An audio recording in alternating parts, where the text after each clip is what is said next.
নিয়ে নেব, দিয়ে নেব 2 চামচ গোটা জিরে নিয়ে নেব, এটা নিয়ে নেব, ঠুনকুয়াগুলো নিয়ে নেব, ক্যাপসিকামটা দিয়ে দেব, লঙ্কা একটু বানিয়ে নেব,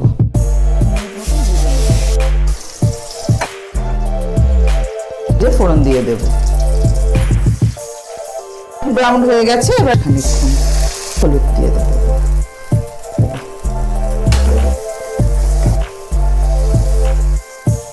1.5 মিনিট একটু ঢাকা দিয়ে, এবার একটু ধনেপাতা মিশিয়ে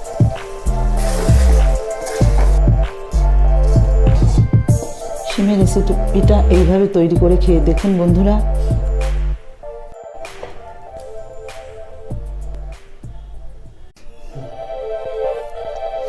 নিয়ে নেব, দিয়ে নেব 2 চামচ গোটা জিরে নিয়ে নেব, এটা নিয়ে নেব, ঠুনকুয়াগুলো নিয়ে নেব,